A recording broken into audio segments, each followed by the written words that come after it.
हाँ तो नमस्कार जी, कैसे हैं आप लोग। आशा करता हूँ अच्छे होंगे, स्वस्थ होंगे और पढ़ने के लिए उतावले होंगे। आज की इस वीडियो में कवर करें कक्षा 10 विवरणिका भाग 2 दही वाली मगम्मा कहानी की ऑल सब्जेक्टिव क्वेश्चन, यानी क्वेश्चन बैंक का भी प्रश्न इस वीडियो में ऐड कर दिया गया है। तो आप एक एक प्रश्न का उत्तर समझिएगा और मैंने इस प्रश्न का उत्तर जितना भी प्रश्न इसमें है उसको मैंने अपनी भाषा में इसका उत्तर लिखा है ताकि आपको याद करने में कठिनाइयाँ ना हो सके। आप इसे दोस्तों 1 से 2 बार पढ़ेंगे तो आपके दिमाग में फिट हो जाएगा, ये मेरी गारंटी है। आप वीडियो को तो देख तो लीजिए पहले एक बार, 5 से 6 मिनट का वीडियो बनेगा, ज़्यादा आपके टाइम देने की जरूरत नहीं है। और आपके 2024 के एग्जाम में जितना भी प्रश्न आएगा दही वाली मगम्मा से इससे बाहर कभी नहीं आएगा। तो चलिए प्रश्न स्टार्ट करते हैं। सबसे पहला प्रश्न क्या कहता है, देखिए पहला प्रश्न है दोस्तों यहाँ पर ही, मगम्मा को अपनी बहू के साथ किस बात को लेकर विवाद था। आइए इसका उत्तर जानते हैं।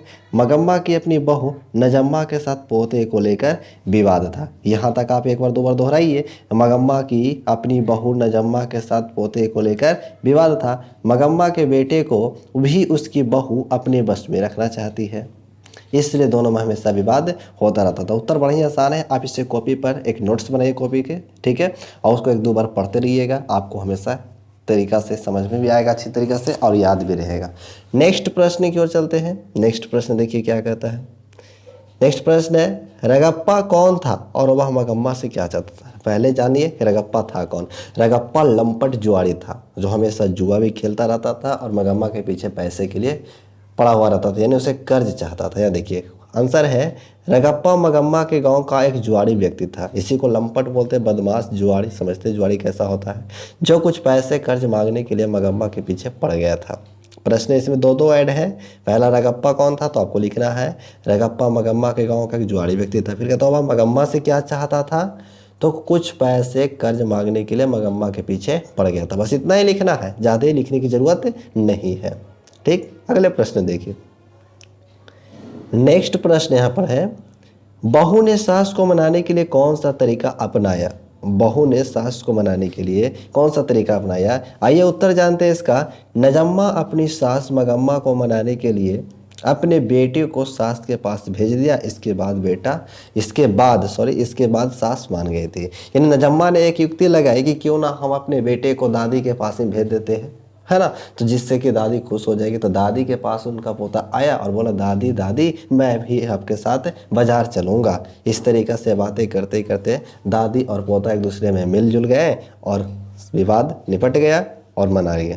बहू ने अपनी सास को मना लिया इस तरीक़ा से। तो आपका उत्तर 1-2 बार और पढ़ना है कि नजम्मा अपनी सास मगम्मा को मनाने के लिए अपने बेटे को अपने सास के पास भेज दिया था और इसके बाद सास मान गए थे। अगले प्रश्न देखिए। अगला प्रश्न क्या है, ये है VVI प्रश्न, एकदम VVI, वेरी वेरी इंपॉर्टेंट प्रश्न है।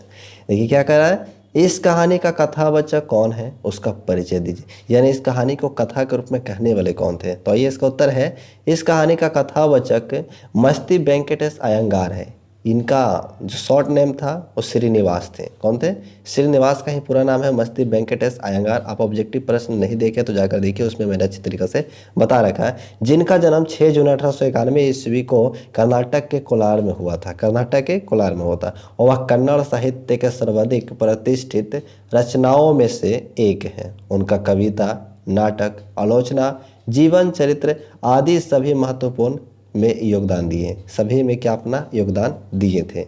इसको भी आप एक कॉपी पर लिख करके 2-3 बार पढ़ लीजिए, आपको याद हो जाएगा। चलिए नेक्स्ट प्रश्न देखते हैं। क्योंकि दोस्तों याद तो आपको ही करना है, कोई शिक्षक सिर्फ रास्ता दिखा सकता है, आपकी बदला याद नहीं कर सकता। इसलिए याद करने में सिर्फ आप ही मेहनत कीजिए। हम तो सिर्फ क्या कर सकते हैं, आपको बता सकते हैं कि यह प्रश्न आ सकता है। याद आपको करना है, एग्जाम में आप ही को बैठना है। तो चलिए देखिए ये प्रश्न क्या कर रहा है, मगम्मा का चरित्र चित्रण कीजिए कि मगम्मा कैसी औरत थी, है ना, इसके बारे में चरित्र चित्रण करना, उनका चरित्र कैसा था। तो आइए प्रश्न का आंसर है, मगम्मा एक विधवा औरत थी। विधवा किसको कहते हैं, जिनके पति मर गए हैं, है ना। तो मगम्मा के पति इस दुनिया में नहीं थे। मगम्मा एक विधवा औरत थी जो अपना पेट पालने के लिए बेंगलुरु शहर में दही बेचती है। हाँ, कहानी का नाम ही है दही वाली मगम्मा। तो अपना पेट पालने के लिए क्या बेचती थी, बेंगलुरु शहर में दही बेचती थी। मगम्मा के साथ एक बेटे, एक बहू और एक पोते भी था।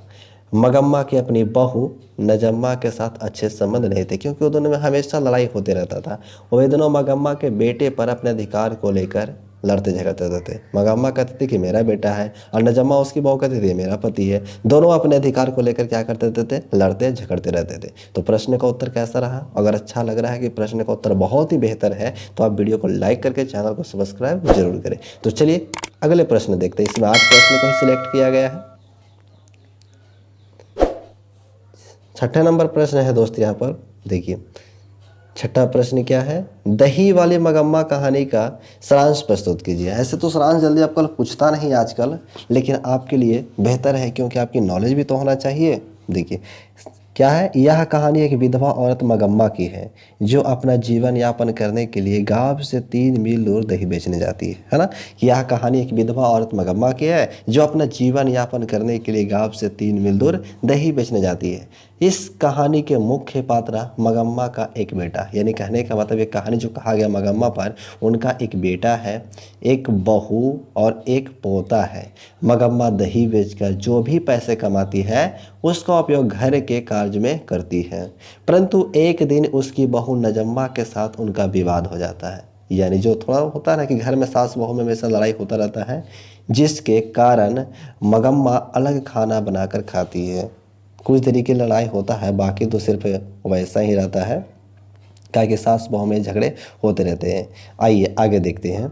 इस कहानी में अक्सर घरों में होने वाली घटनाओं को दर्शाया गया है, क्योंकि सास बहू तो लड़ाई झगड़ा तो हमेशा घर में ही होता है, इसलिए कहा गया कि इस कहानी में जो घटना है वो किसके बारे में दर्शाया गया है? घर में होने वाली घटना के बारे में। कि जब तक बेटे की शादी नहीं होती तब तक वह माँ की बात मानता है, लेकिन शादी हो जाने के बाद बेटे पर बहू की कब्जा हो जाती है। ये बात 100% सत्य है। आजकल के लड़के और या तो आजकल की जो लड़कियां होती है, जिस तरीका से अपने मायके में अपनी माँ को मानती है, उस तरीका से अगर ससुराल में अपनी सासू माँ को माने तो लड़ाई झगड़ा की बातें उत्पन्न ना होगा, है ना। लेकिन ऐसी सोचती नहीं है, क्योंकि देखिए माँ तो माँ होती है। दुनिया में सिर्फ माँ एक ही बार मिलती है। ऐसी कोई जगह है या तो ऐसी कोई व्यक्ति है जिसको माँ दो को मिल सकती है, एक बार मर जाने के बाद भी नहीं। तो इसलिए जितनी इज्जत आप अपनी माँ को करते हैं, लड़कियों को खास कर समझा रहा है कि जितनी इज्जत आप अपनी माँ को करते हैं उतना ही इज्जत आप अपने ससुराल में सासू माँ को करें, तो कभी झगड़े की माहौल उत्पन्न ना हो। चलिए अगले प्रश्न देखते हैं।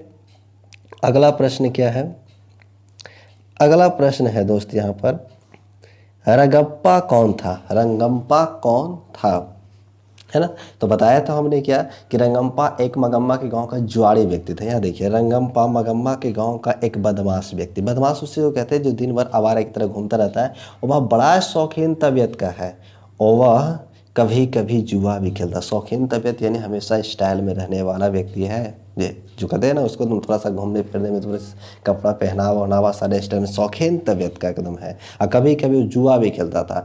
रंगप्पा मगम्मा के पीछे पड़ा रहता था, यानी हमेशा वो किसके पीछे रहता था? मगम्मा के पीछे, क्योंकि वो जानता था कि इसके पति इस दुनिया में नहीं है और ये जो भी पैसे कमाते हैं वो अपने घर के कार्यों में करते हैं, बाकी पैसे बचता जो अपने पास रखती है, इससे कोई काम हो भी सकता है, हमें फ़ायदा है इससे, इसलिए उसके पीछे हमेशा पड़ा रहता था। और वह उससे कर्ज भी मांगा करता था, पैसे मांगता था कर्ज में जुआ खेलने के लिए। तो आसानी से इस प्रश्न का उत्तर आप याद कर लीजिएगा कॉपी पे नोट करके। तो चलिए नेक्स्ट प्रश्न देखेंगे। अगला प्रश्न है, मगम्मा की बहू ने विवाद निपटाने में पहल क्यों की? मगम्मा की बहू ने विवाद निपटाने में पहल क्यों की? आइए इसका उत्तर जानते हैं। रंगप्पा मगम्मा के गांव का एक लंपट बदमाश व्यक्ति था। यानी रंगप्पा मगम्मा के गांव का एक लंपट बदमाश व्यक्ति था जिसे सास बहू के झगड़ा के बारे में पता था। यानी घर में जो सास बहू में झगड़ा होता था वो रंगप्पा को इसकी भनक यानी पता था। मगम्मा पैसे देने के लिए तैयार हो गई थी। यानी जब रंगप्पा मगम्मा से पैसे मांगते थे तो मगम्मा उससे पैसे देने के लिए क्या हो गई थी? तैयार हो गई थी। इसकी जानकारी मगम्मा की बहू को हो जाती है। उसे लगता है कि झगड़े के कारण पता नहीं सारे पैसे किसे दे डाले। यानी मगम्मा को बहू कह रही है कि झगड़ा हम दोनों में है और पैसे किसी और फ़ायदा उठा रहा है पैसे का। इसलिए मगम्मा की बहू ने विवाद निपटाने में पहल की, मजबूरी में अपने विवाद को निपटा दिया। तो चलिए अगले प्रश्न देखते हैं। अगला प्रश्न, चलिए दोस्तों इसका ये अंतिम प्रश्न था। वीडियो कैसा लगा? अगर वीडियो अच्छा लगा तो वीडियो को लाइक करें और चैनल पर पहली बार तो चैनल को सब्सक्राइब करके जरूर जाएं और इसे अपने दोस्तों के ऊपर शेयर जरूर करें। चलिए मिलते हैं आपको नेक्स्ट वीडियो में, तब तक धन्यवाद, थैंक यू, जय हिंद, जय भारत।